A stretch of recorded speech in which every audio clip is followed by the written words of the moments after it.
Good evening, everybody, and welcome to this week's edition of Podcast Named Deferred. I am your host, Seven. With me is my hetero life mate, the sexiest man in Santa Ana. It's Craig Newton. Good evening. Good evening. Erica is still out. She is going to be back. She's just dealing with some personal stuff. She has our love and support, and most of all, pity because she's a Dodgers fan.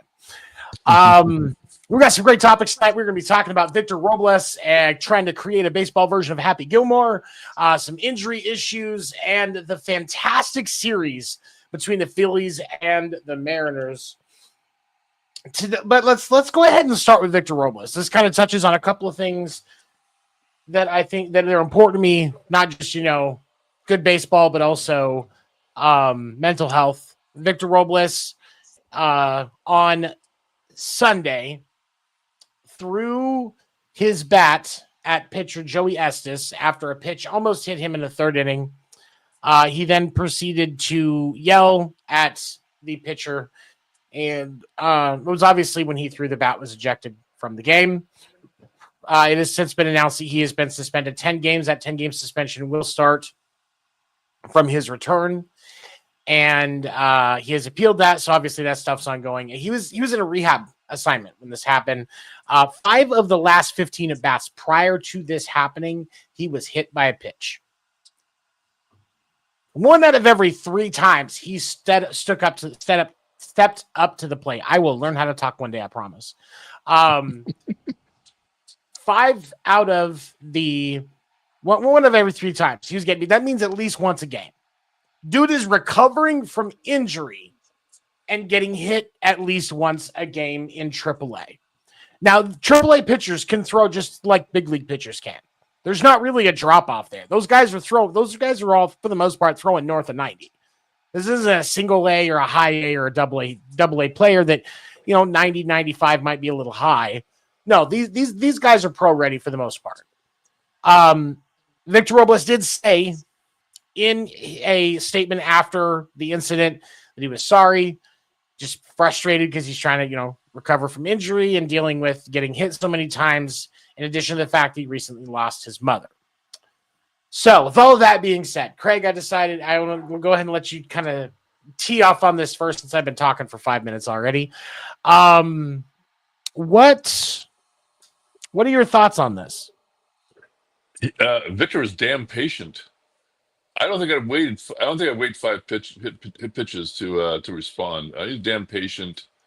He's old school. Going back to the Burt Campaneris bat throwing against Learn and Grow in the playoffs. I was there. I was a wee lad. I was just 1 year away from my first Farrah Fawcett poster. Puberty was just around the corner. Good memories. Good memories. Yeah, I mean, I would not have waited that long. I honestly, I get, there's a double-edged thing. First of all, I never want to condone throwing a bat at a pitcher or anybody. That's dangerous. Somebody can get hurt. We're just playing a game at the end of the day. However, if I'd gotten hit by that many pitches in that short amount of time, I'm going to be angry. Yeah. And when you couple, the stress of trying to get back, his team needs him. He's dealing with the loss of his mother. Like that's a lot. And so, like, and my big thing, like when I posted about it on the when I did the morning minute about it yesterday, the big thing that I said was quite simple. I hope he gets the support that he needs. That's the thing that matters to me first and foremost. Because like nobody got hurt. Joey Estes is fine. The ump and the catcher were holding him back. Nobody got hurt.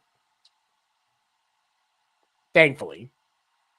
But he needs support, man.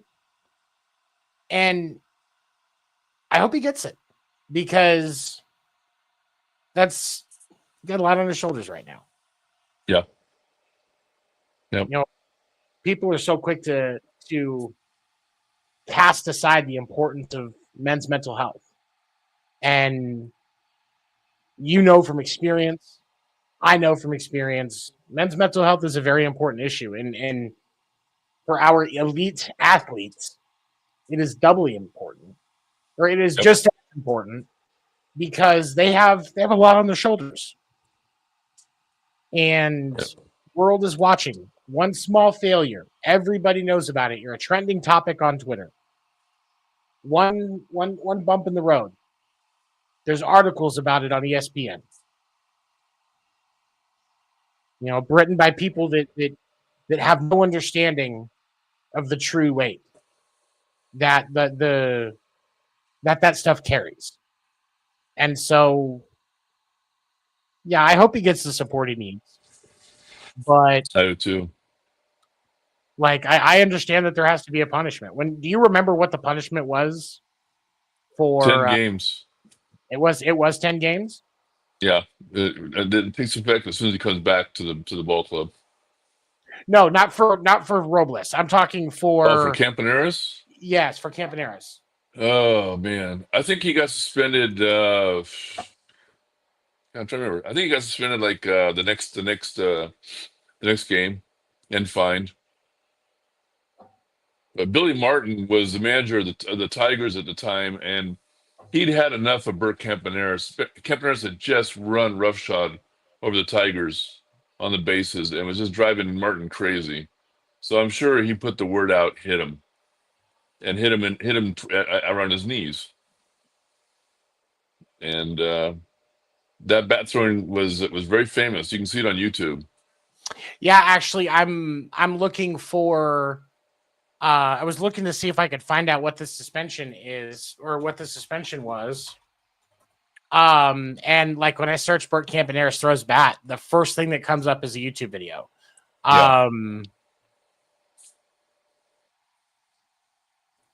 You see here, he was suspended. Let me see here.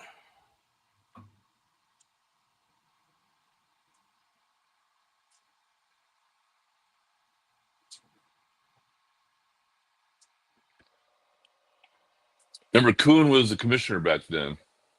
Right. So Campaneris was fined $500, and that was in, what was that, 1972? So that's like $50,000 today. Yeah. Suspended for the rest of the ALCS in the first 7 games of the 1973 season. But he was allowed to play in the World Series where he was less impactful, batting 179 in those 7 games. So, like, that's an interesting way to split that up, though, for that punishment. We're gonna let you play in the World Series, but you gotta cool off for the rest of the ALCS, and then you're just gonna have a later start to the season. Like, I'm sorry, but come on, that's like, I get you want your best players in the World Series. I 100% get that, But like, if you're gonna sussy a guy, you gotta, I can't, if I get in legal trouble and I get sent to jail, I'd be like, well, here, I want to go, I got to do 90 days. I'm going to go do 30 days in October. I'm going to go home for the holidays. And then I'll come back and knock those other 60 days out in January and February. So I don't have to deal with Valentine's Day. I'd love to hear the phone call between Kuhn and Charlie Finley negotiating that punishment. I'm sure that was an interesting phone call. Oh yeah. And for those of you that are wondering, it was Game 2 of the ALCS 1972. So if you're going to look that up on YouTube to see when Burt Campaneris threw that, definitely check it out. I've seen it. It's been a few years since I've seen it, but it was that was an interesting one to say the least. But being there in person, it was awesome. It was awesome. I'm willing to bet it was. Just watching Billy Martin lose his shit from the dugout. It was awesome. What's up, Mando? We're going to talk about your Mariners because we're going to talk about that Phillies Mariners series here in just a bit. Oh yeah. Do with the appeals process, do you think they cut it for Robles? Like, I mean, because I mean, the precedent was set. I do. That's 10 games realistically. I think they cut it down to 7. You didn't cut it down to 7. Okay. Maybe he has to reimburse the sunflower seed bags that were tossed too. I mean, I don't know. Well, I mean, he probably already spent a bunch of money on those AAA guys because I would hope so. When the big leaguers come in for a rehab assignment, they're supposed to take care of the AAA or the AA guys when they're there. So, I would think there's probably some other stuff that happened there. Joey Estes is getting a new car. It's just nobody's gonna know where it came from. Yeah, it's gonna be a freaking Tesla, a used one. A used Tesla. That's diabolical. Just get him an old Yugo. Be like, hey man, this is the most reliable car. Just some smoke near it. It's very flammable.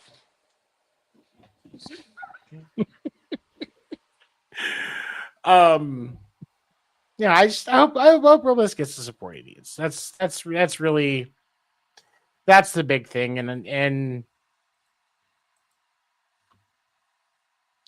maybe we can have a conversation with the other AAA pitchers about not throwing at Victor Robles and not losing control. But yeah, I mean, one could argue that if they had the right stuff to have control, they wouldn't have had that problem. That old sicky stuff argument. But that's for another day. I feel like. All right, we're gonna be talking about the Phillies a little bit more later about that Mariners series, but it was announced last week. Late last week, early this week. Zach Wheeler, the Phillies pitcher, had a blood clot in his shoulder. As unknown return at this time. He did have a procedure done to have the blood clot taken out, so that has been completed. But again, we have no timetable on his return. You have a medical background, so we'll talk some interesting stuff about this. So it's obviously the implication of blood clot anywhere can go to your heart and obviously cause problems. Heart, brain, yeah. Are there any other risks associated outside of that, like as far as like damage to the arm or the extremities, like in a situation like that? What else can happen? Well, my concern would be for the heart and the brain. As far as the arm, I don't have that expertise, but I'm guessing there's been no damage. I mean, the worry would be circulation, obviously. If there been an interruption of circulation, to the vitals in the arm, but it doesn't sound like that happened at all. That they got it early. and I would he sounds should be like it, back with no yeah. problems. And are you aware of uh like what the recovery time on something like that can be? For an average patient, um, anywhere from a week to a month, depending on their age and their how vulnerable they are. Okay. Yeah, Um, and the research that I was doing was saying for an 3 weeks or 2 athlete, months. he might be back in as little as 3 weeks, maybe. I don't know. I Yeah, don't and know. and when I had Googled it, it was like, a few weeks to a few months, just kind of depends on the patient. Yeah, So it is still realistic that the Phillies could have him back this year, possibly by the time the postseason starts. I would think so. Yeah, I would think so. Okay. I mean, Well, he's a top tier athlete. I mean, he's in excellent shape. Um, yeah, I would think so. If it was me, I'm down for 2 months tops. You know, it's I know that the Phillies are going to need him as they get into that stretch because I think the division wise they've got it locked up. I don't think. I mean, because at this point their biggest contender is the Mets, and we're going to be talking about why that's not going to work. That's not going to be a big concern here with our next topic. But yeah. I mean, because they're 6.5 games up on that's right now anyway. So the chances of that being an issue are pretty slim at this point, I would think. Um, so I think they'll be okay to ride it out, and then you've got um, and then you got the postseason, and Wheeler is where was it? Where's his numbers? There it is. This year, Wheeler's got a 2.71 ERA. He's 10-5. Third in the league in strikeouts at 195 strikeouts. His whip is sub 1. He's 0.94. Like he's an important piece of that pitching staff. He is their ace. So for them, hopefully he's back soon. I think the performance by the pitchers on the staff in his absence speaks volumes to how much the team respects Wheeler and how they just came forward and just put up amazing strikeout numbers. All three of those pitchers just stood up, said, "Here I am. Send me out to the mound, and we'll take care of it for you, Zach." And they sure as hell have.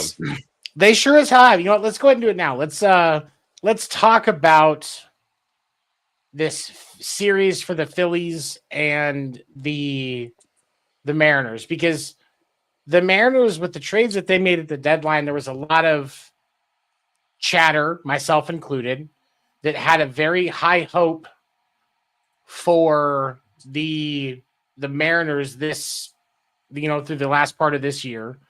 But this 3-game series, the Phillies outscored the Mariners 29-13.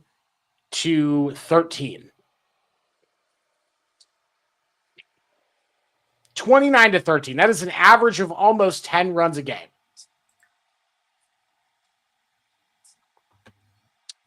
And the Mariners are supposed to have one of the best rotations in baseball, outside of a team like Philly, who was down their ace, and they still more than doubled the runs that the Mariners offense was putting out. Like, That had to be at one a hell of run a at a clip, rude awakening for them. it had to have been, because Yeah. you look at where did it go? There it is. We look at the game 1 of the series. It was Sunday.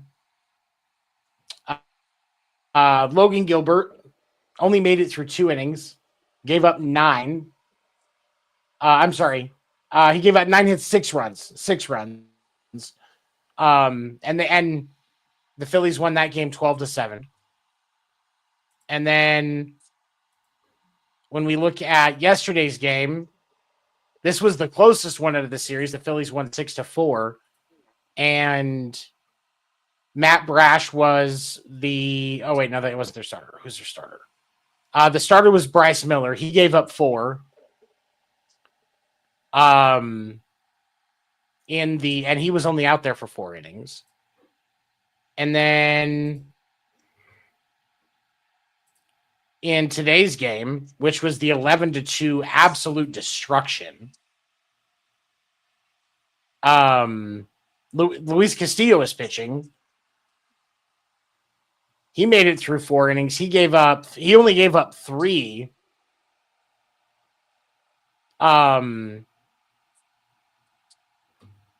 But I mean, so that was arguably the best performance out of the 3 games. But a lot of today's game broke down when Tyler Saucedo, or Saucedo, however you say his name, of the Mariners, gave up 5 earned runs in the 7th. It was actually so up until the 7th inning, it was 3-1. And then Seattle scored once, was 3-2. And then Philly broke it open. That's not very encouraging for the American League Mariners. That's for sure. What a shame. It is. In Tyler Saucedo, I saw his response on Twitter today. He straight out said, I know this whole year hasn't been what I thought it was going to be. He took ownership on it, called out some people that were harassing him and saying horrible things because, people that are sports betting take things personal because they bet money they can't lose. But Tyler Saucedo on the year not having a very good season. He's only pitched in 7 games, but he's given up 9 earned runs. And keep in mind, 5 of that was today. He has an ERA now of 11. He's only gotten 7 strikeouts.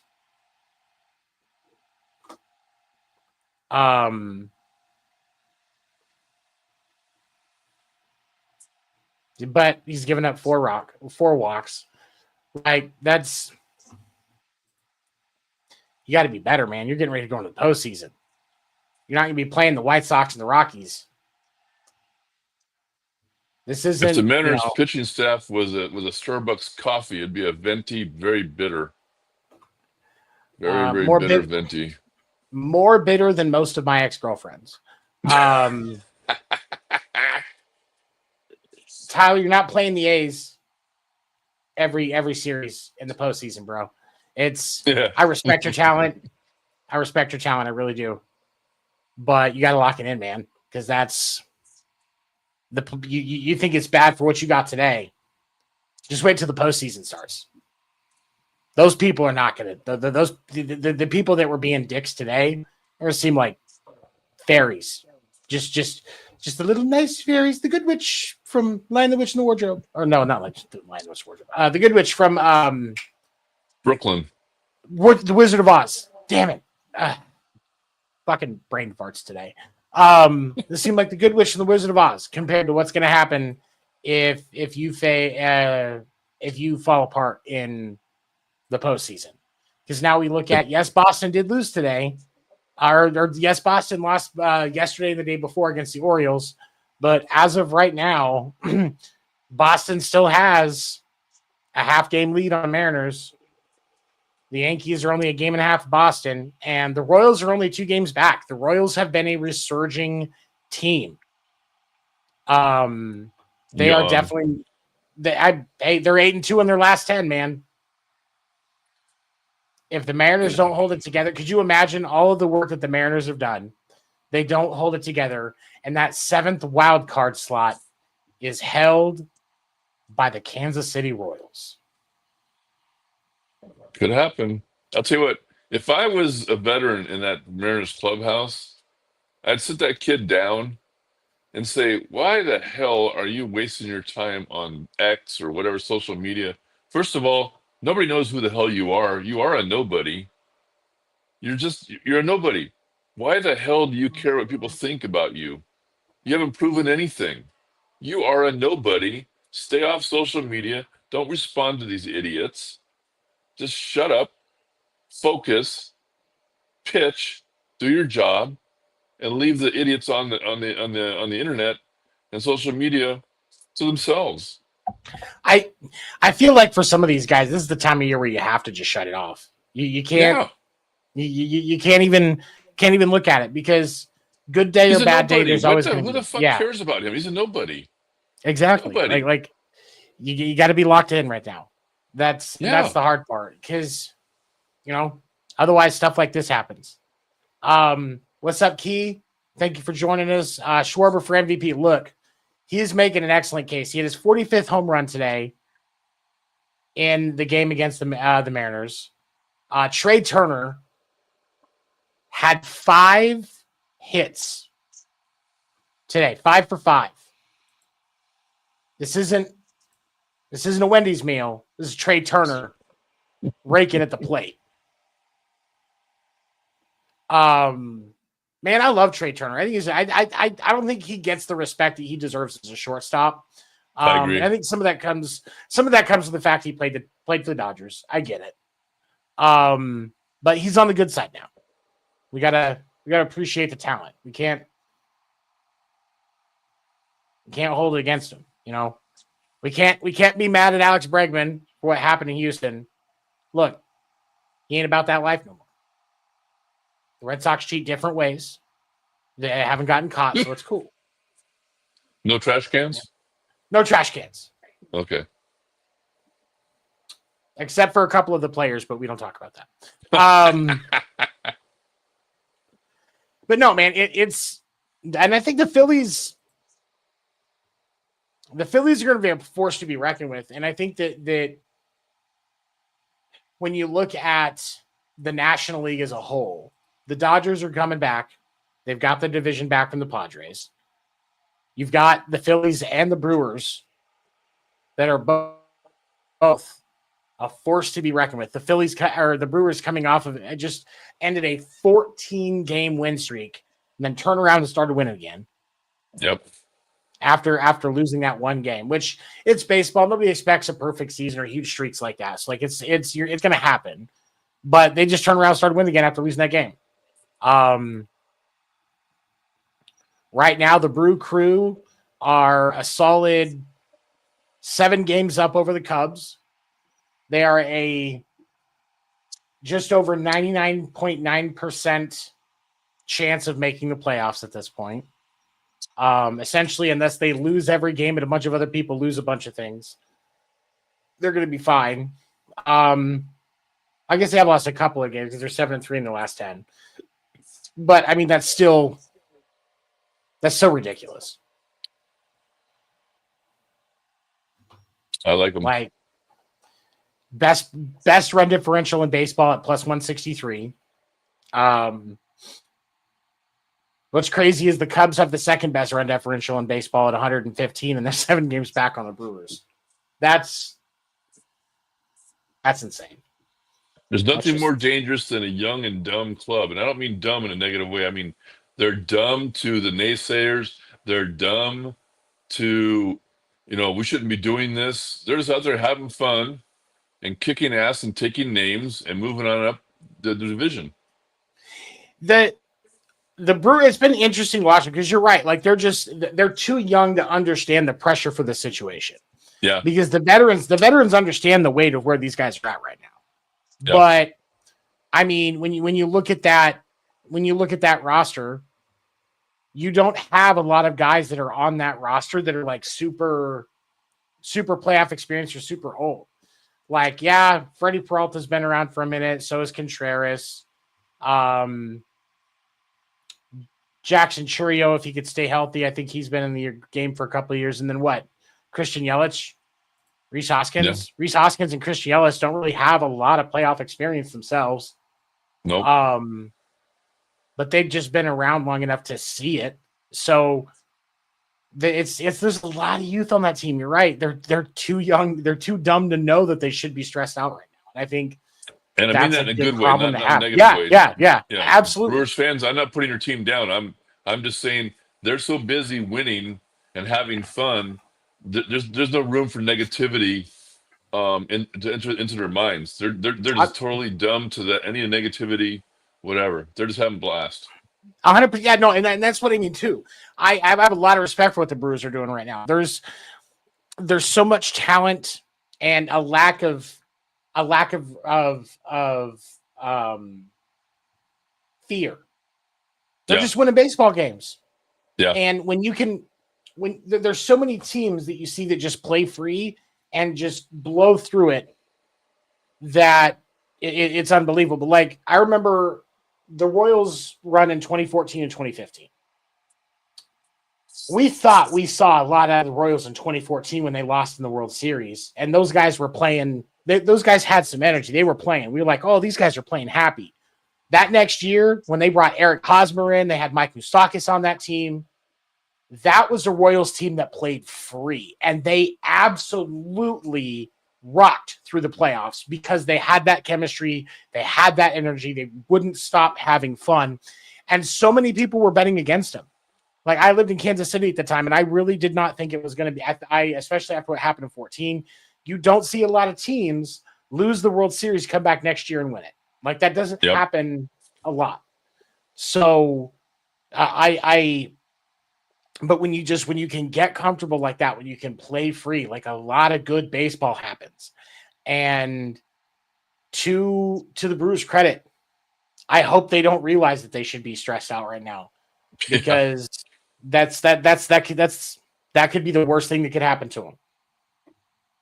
Just keep those blinders on, turn up Don't party wake up. rock. Don't wake up. Blast that EDM in the clubhouse. Don't watch a single sports show. Just live it up, because you're on the cusp of being able to do a lot, because it's every single team in the National League that I look at right now. I could see it either at least being a toss-up against the Brewers or the Brewers beating them. Yep. Like, and obviously you still got to respect the Philly, what the Phillies and the Dodgers have, and that's why I say toss-up. But I don't see a single wild card team that the Brewers couldn't beat right now. I agree. And so I like the path that they're on for sure. But on the same note, the Brewers are not going to sneak up on anybody. No, Nobody. I don't think you can anymore. No. And but that's the thing is, it's been clear for a minute that the Brewers are going to be a force. Nobody can stop them. Nope. It's not easy to win 14 games in a row. Not in today's game, especially with the parity and talent that the Brewers or that the league has as a whole. I mean, and it's not like the Brewers were beating slouchy teams. Mm-hmm. They took the Pirates for 3 and they outscored them 29-6 in that series. The Mets the Mets kept it close in that series, in the series against the Mets that they won. The Braves, it was closer. The Nats, well, we don't talk about the Nats. That was what, let's see, 38-14. They outscored the Nats 38-14 in that 3-game series. No field goals either. Not a single field goal. Mm-mm. Yeah, it was all touchdowns, because that series, it was 16-9. That's 2 touchdowns. 8-2, that's a touchdown. 14-3, that's definitely 2 touchdowns. Like, I'm not kicking field goals, man. Mm-hmm. It's going to be interesting to see what they do. Did you see? I just thought about this. I don't know. I'm springing this on you. So if you're not quite as understanding of the topic. I get it. Did you see all the stuff that's come out since Manfred said that they would look at God, division realignment with realignments. expand? Yeah, and being more regional.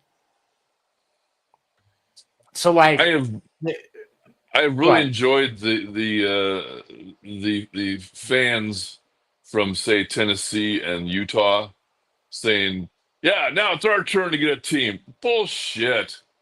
You've got no shot whatsoever.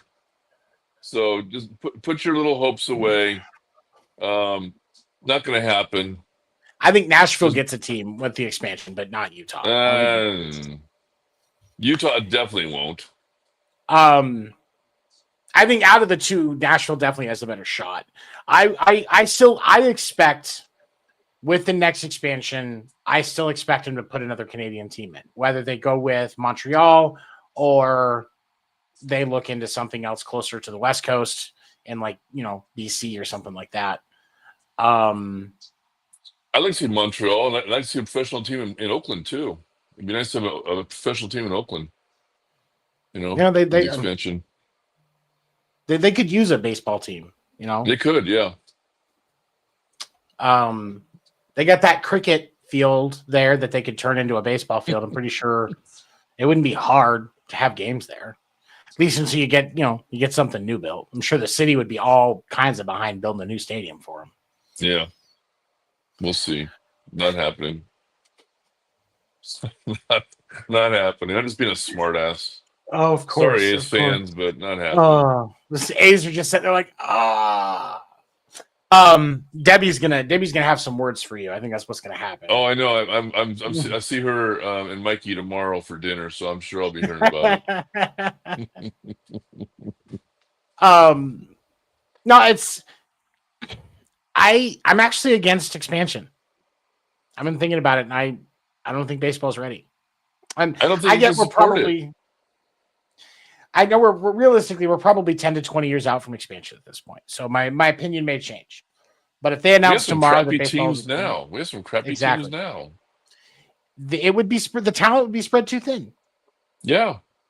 You now don't get me wrong. The the Dodgers would not be as much of a concern because they're going to get picked apart by the expansion teams in that scenario. But at the They'll same just go to their vault and go and pick out some more money and go, oh well, let's rebuild again. Yeah, like I mean, it's not like they'd be down for long, but no, there's not enough talent. I do not think there is enough top tier talent in baseball right now to support expansion. There's not enough talent in players, not enough talent in umpires. Not enough talent in umpires, not enough talent in think about how hard it is to have a solid top three in your rotation for starting pitching right now. Like teams struggle with that. You have a few that are pitching rich, but the average team in Major League Baseball does not have a solid 1, 2, 3. No, they don't. And you're going to throw two more teams in the mix and thin that out even more. It's gonna be unwatchable. It would be. It really would. And so I hope that from baseball standpoint, we can appreciate some of the other things that we've got right now instead of just Major League Baseball. The Savannah Bananas are actually in the process of literally starting their own league. I was just going to bring them up. They literally have their own league forming. They've got 4 teams this year. They're expanding next year. That's their vision. They want to have an entire league. And you can utilize that. You've got the professional softball league. You've got women's professional baseball. Those tryouts, I believe, are this weekend in Nationals Park. There should be so much attention and funding into that. We don't need Major League Baseball expansion right now. We need investment in these other products. Yep. And I know that like from a banana ball standpoint, they're not really wanting to take investors, so they're going to go at their own pace. And Jesse Cole is a business genius, and there's so many people that criticize his methods, but it's working. And so I think, if you are a baseball product that can sell out 100,000 seat stadiums, then you're doing something right.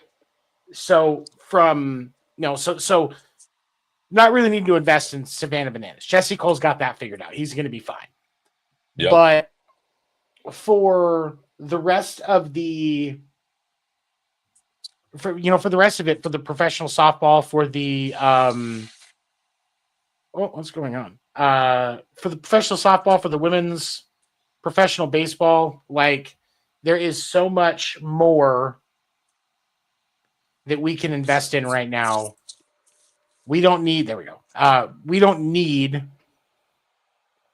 more MLB teams. We really don't. No, and Major League Baseball, i.e., the commissioner, should be paying attention to how the NBA has been supporting the WNBA and what a success that's been. It's been a win-win for both leagues, i.e., a lot of money coming their way, and more money coming. Maybe if the commissioner and Major League Baseball would pay attention to what's going on in DC with these tryouts and the upcoming league with women, and promoting that. Absolutely. I think that'd be time well spent and energy well spent, and a good investment in the future for future baseball fans. Absolutely, because it's. I know a lot of female baseball fans. I know a lot of women who played softball in high school, softball in college, and wish they'd been able to keep playing it because they absolutely loved that game.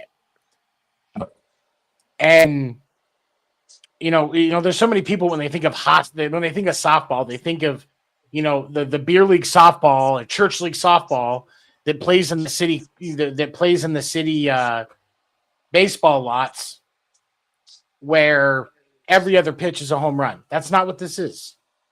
This is real pitching. This is real strategy. This is real softball that's to that level of baseball as far as their version of it. Now, I understand that the talent pool isn't what it needs to be yet. It's going to be. Because you've now got a whole bunch of women that went from thinking that once they got done playing softball in college, there wasn't going to be anything for them, to now they're looking at potential for a career in the future, especially with Major League Baseball behind him for the AUSL softball league. And I would assume if Major League Baseball is smart, they're going to take a look and kind of see how things are going with the women's professional baseball league, and they're going to be throwing money at that too. And they should. They should. Yeah. And my thing is, at least at this point, the way that I look at it, you throw money at both. You see which one sticks, and that's the one that you put your effort behind. Because am I realistic enough to understand that one out of those two leagues might fail? Absolutely. It's possible. It's hard to start a new sports league. And then you add in the lower support of women's sports. It's realistic to expect that one of them might fail. But if you give both of them an equal chance and you see what happens, you're good. I personally think out of the two, women's professional softball has a better chance of succeeding because there's a heck of a lot more of a talent pool there already. And it's only going to get bigger, especially with, all of the college programs that are now going to be able to say, hey, look, you got this carrot right here. It's going to completely change things. With women's baseball, there's not as much, not a lot of colleges have women's baseball programs.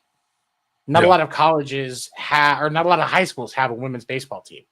You have sometimes you have a girl that plays on the boys team, but the most they let them do most of the time is pitch. You don't get to hit. They don't get to hit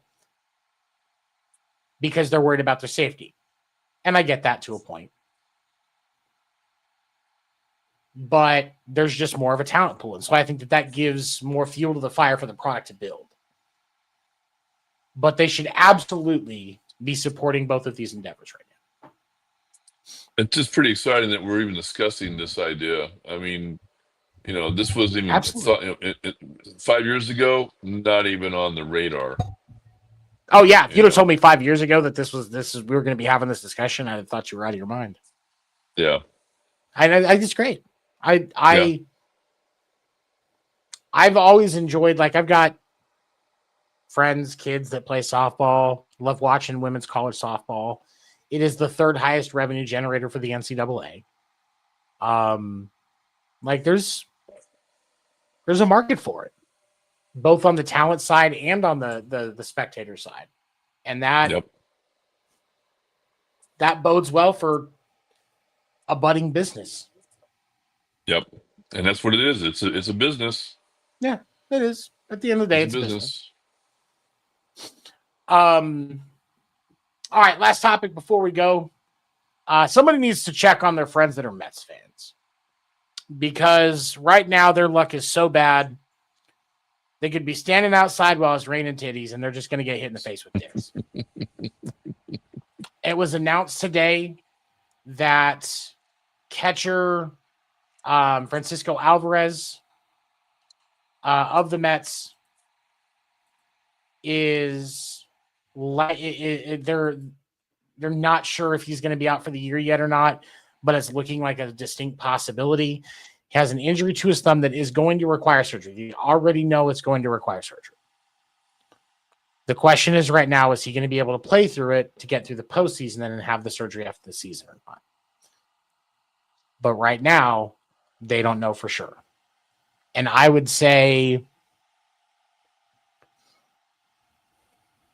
if you don't know for sure, just get it done. I'm the other thought. If you don't know for sure, play through. Get a brace on there. Get a soft cast on there, and play through until you can't play. Play until you can't play anymore, and I get that. Like for me though, the thing of it is, the question becomes though, if you if you choose to play through it,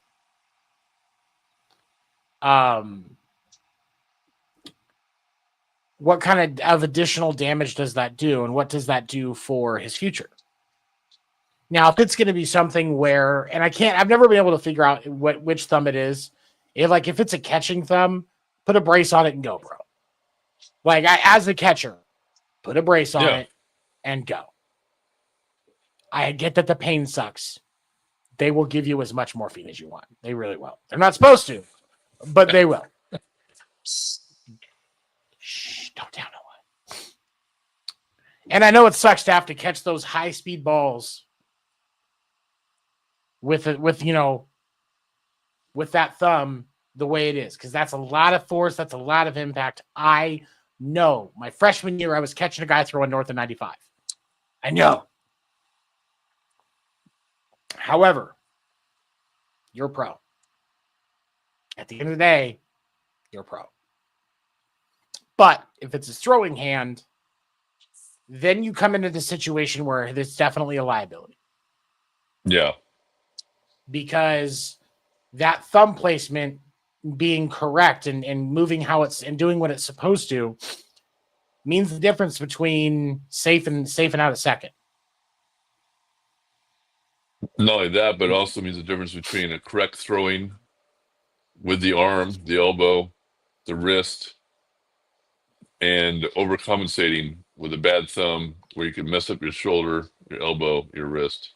So exactly. You're using common sense, Tony. That's just not allowed in this podcast. It's not allowed.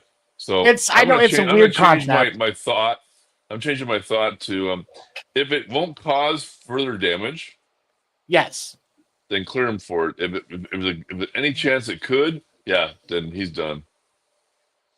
Well, I mean, and right now they're not going to win the division. We were just talking about that a little bit ago. They're not going to win the division. When you look at the wild card standings for the National League, they are only a half game ahead of the Reds, but the Reds aren't going to sustain. And I respect the Reds. I love Ellie De La Cruz. I think getting to see Ellie De La Cruz in the playoffs would be magical. The Reds are not ready yet. No. Next year, I'm more apt to believe they're going to be able to, because with building and stuff like that, as long as they continue to make good choices, next year they're a playoff contending team if they play their cards right. As long as you don't mess it up from which it's the mess, so there's always a distinct possibility. But as long as you don't mess it up, you're going to be in the postseason. Giving him the rest right now to see how things are going and see the condition of the thumb in 10 days. Allowing some swelling to go down, getting some treatment for it. Realistically, they're probably going to be doing cryotherapy on his hand, which because he's a catcher, they're probably already doing cryotherapy on his knees. So, I mean, they're just it's two birds, one stone. Yep. But for me, I'm always going to be one of those that's going to be like, if it's not impactful and it's not going to cause long-term injury, get your ass out there and play, dude. Like, as a catcher, I get that it sucks. Go. You've got, if you're, for the Mets, everybody has a backup catcher. And I know that for them, the backup catcher is, wait, hold on. Who is it? Okay, and it's Luis Torrens, and he's not bad. He's been around the league for a minute. He's 29. He's not gonna have the impact at the on the offensive side that Alvarez has. But you got the $700 million man, Juan Soto, so you don't need it. What you need is somebody that can be comfortable behind the plate. So you kind of plan things right depending on pitchers and stuff like that. And maybe instead of 4 days on, 1 day off, it's 3 and 2. Yeah. I mean, and maybe you see you get lucky because one or two of the pitchers are very comfortable with Torrens behind the plate for him calling games. And so you kind of break it up. Maybe it's just they're alternating. Yeah. That's not a bad thing. But again, not if it's going to cause more damage. I'm always going to advocate for my boys like that because it sucks when you're playing hurt, especially in a position as important as a catcher, because you can't just stand out in the outfield, not put too much pressure on your knees or your hands. You're involved in every play when you're a catcher. So it's every pitch, all 200 of them. And that's it wears on you, so I get it, but if you can go, bro, go. All right, so I have been doing these videos recently on as we close out today. I want to get your input on this one. I've been doing these things on TikTok because, for those of you that don't know, you can follow me on TikTok at FGD7 with 7 spelled out. And I've been doing some start bench cuts just to kind of make it interesting and get the discussion going. And to close it out, I want to get your start bench cut. Trey Turner, Manny Machado, Gunnar Henderson. Shortstop edition. Who you got? Trey Turner. You start Trey Turner? Okay. Start Trey Turner, yep. And then only because I hate Manny Machado, so I mean, I have to stay true to my hate. Was it? Hold on, was it Manny? Yeah, it was Manny. But I should have thought about that. He's playing third this year. Maybe that's why everybody thought I was doing weird. I don't care where he's playing. I'm still benching him. Fuck him. You see, well, my thing is with Gunnar Henderson. Gunnar Henderson is perfect for the bench because he's your shortstop of the future. And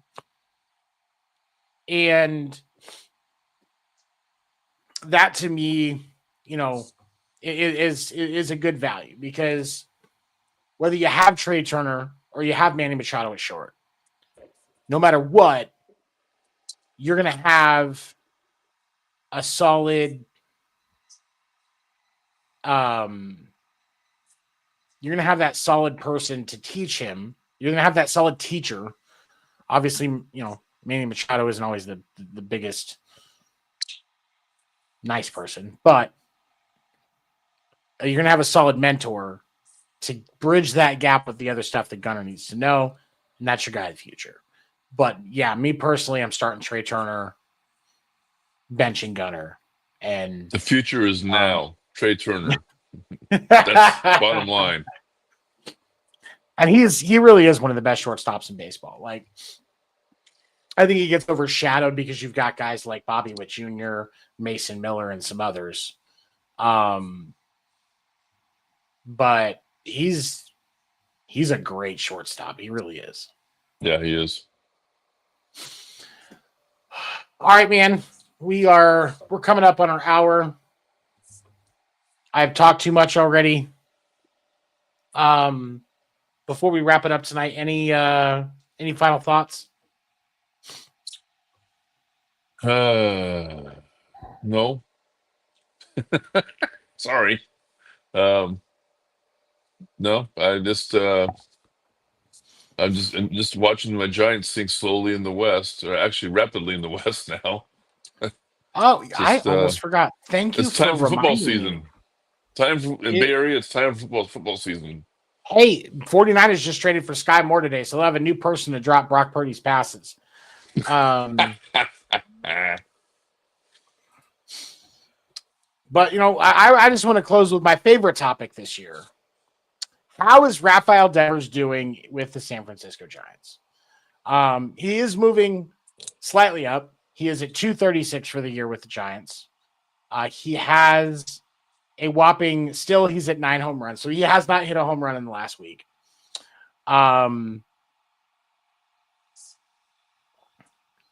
He had, and this is over 50, he's played 53 games with the Giants since getting traded. 199 at bats. And his slash is 236, 342, 422. OPS is 764.